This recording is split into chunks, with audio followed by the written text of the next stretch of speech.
Vivement le week-end, c'est le vendredi de midi à midi et demi sur Tendance Ouest. La plus belle radio de Normandie. Rémi Lecoutre, bonjour. Bonjour. Vous êtes le jardinier en chef adjoint de ces magnifiques jardins de Monet à Giverny.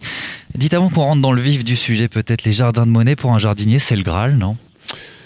C'est une passion quotidienne.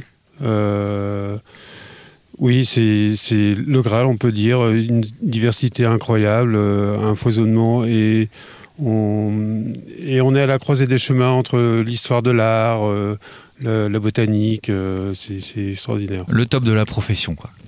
Il faut qu'on puisse peindre le décor un peu, si j'ose dire, pour nos auditeurs. Il fait un temps magnifique là, et tout autour de notre studio, il y a le fruit de votre travail, ce magnifique jardin d'agrément. Décrivez-nous ce qu'on voit autour de nous. Alors, le jardin, il est en deux parties. En tout, ça fait 1,6 hectare. Il y a environ 11 jardiniers qui savent faire. Ça fait 11 jardiniers, ça fait beaucoup pour une petite surface. Mais on plante quand même jusqu'à 27 000 tulipes réparties sur 175 variétés. Une centaine de bulbes à floraison printanière comme des fritillaires, des jacinthes, etc. Environ 18 000. Donc plus de 150 000 plants de bisannuels et de vivaces sont plantés sur 220 espèces et variétés, etc. etc. Ouais. Ça, c'est donc, pour les chiffres, hein, c'est vrai qu'ils sont pour les chiffres, c'est impressionnant. Ici. Et c'est pour ça qu'on est assez nombreux par rapport à la surface relativement restreinte. Ce jardin, il doit ressembler à celui de Monet à la fin de sa vie. C'est ça le but. Comment est-ce que vous travaillez pour respecter l'esprit de l'artiste finalement ?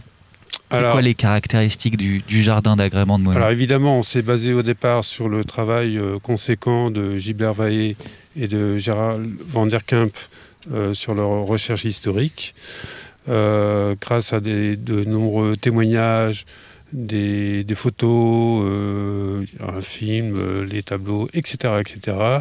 On a recréé le jardin de Claude Monet tel qu'il était à la fin de la vie de Claude Monet, juste avant sa mort, en 1926. Mais on en parlait, il y a aussi quand même toujours cet esprit de création. D'ailleurs, c'est ça aussi l'esprit de Monet, c'est de le faire évoluer. Est-ce que 2021, c'est la meilleure version du jardin de Monet ? Chaque nouvelle année, c'est la meilleure version, on va dire. Parce que, effectivement, Claude Monet recherchait constamment à améliorer son jardin. Donc, il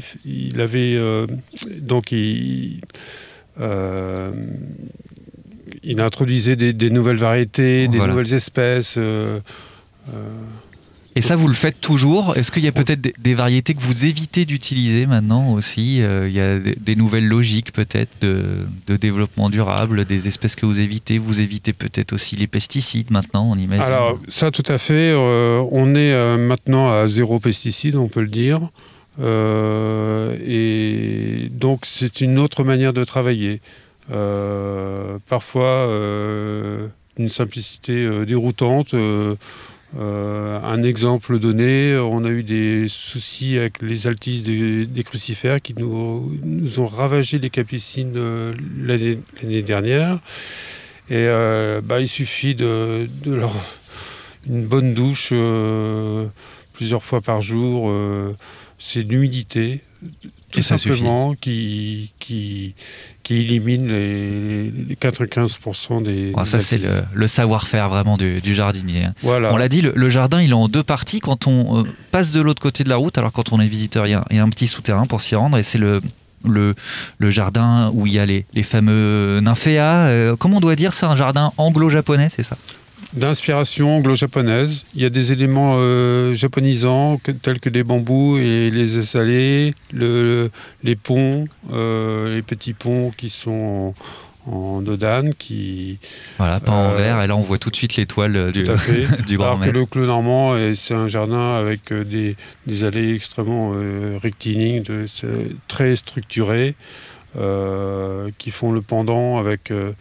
un contraste évident avec une exubérance végétale à l'intérieur de chaque massif. Merci beaucoup Rémi Lecout d'avoir été notre invité et bravo pour votre travail. On l'imagine, j'espère, ceux qui nous écoutent imaginent ce jardin magnifique. Sinon, on les encourage à aller voir ça d'ailleurs sur les réseaux sociaux. Je rappelle que vous êtes donc le jardinier en chef adjoint à la Fondation Monet de Giverny.